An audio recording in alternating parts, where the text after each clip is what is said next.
నంద్యాల ఆటోనగర్ జనతా గ్యారేజ్లో అన్ని వాహనాలు రిపేర్ చేయబడను, కానీ అవస్థలు పడుతున్న మెకానిక్లు. వివరాలకు వెళ్తే నంద్యాల పట్టణంలోని స్థానిక ఆటోనగర్లో మెకానిక్లుగా పనిచేస్తున్న 500 కుటుంబాలు. ఆటోనగర్లో మాత్రం ఎటువంటి వసతులు లేక నానా అవస్థలు పడుతున్నారు. సరైన రహదారులు, కాలువలు, నీరు వసతులు కరువయ్యాయి.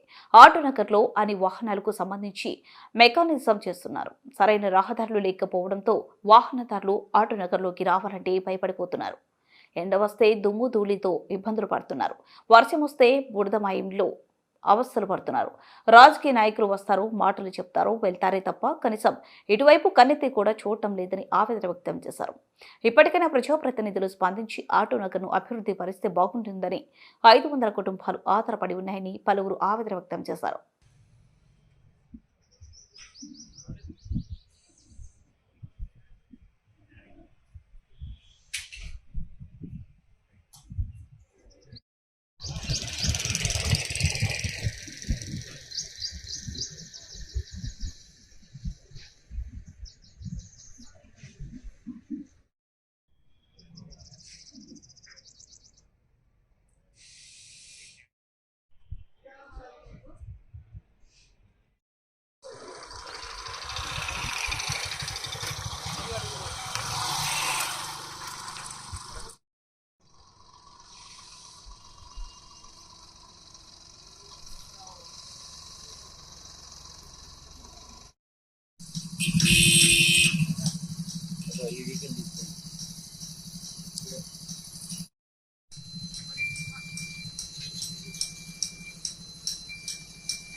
ఆటోనగర్ పరిస్థితి అనేది చాలా ఘోరం ఉంది.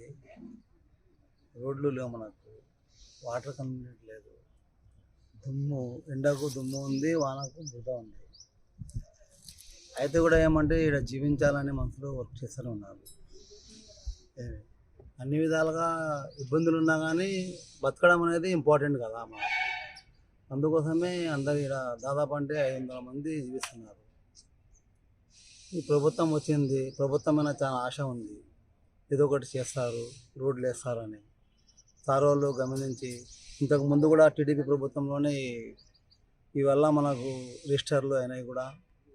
ఆ రోజులలో కూడా వాళ్ళు వాగ్దానం చేసినారు. రిజిస్టర్లు అయితే అలాగే వల్ల అయినాయి, కానీ రోడ్లది చాలా డ్రైనేజ్, రోడ్లది చాలా ప్రాబ్లం ఉంది. చేస్తే అందరికీ చాలా మేలు చేసిన వారు అవుతారు. ఈ ప్రభుత్వం కూడా ఆటోనగర్ అంటే ప్రభుత్వానికి చాలా ఇంట్రెస్ట్ చంద్రబాబు నాయుడు గారు. కానీ ఎందుకంటే ఒకసారి మా పెద్దోళ్ళు, ఆటోనగర్ పెద్దోళ్ళు పోయి మా మినిస్టర్ గారిని, ఫారూక్ గారు కలిసి మళ్ళీ ఈ రోడ్ల గురించి మాట్లాడితే చాలా బాగుంటుందని ఈ అవకాశం ఇచ్చిన నాకు మీడియా వాళ్ళకి కానీ అందరికీ ధన్యవాదాలు.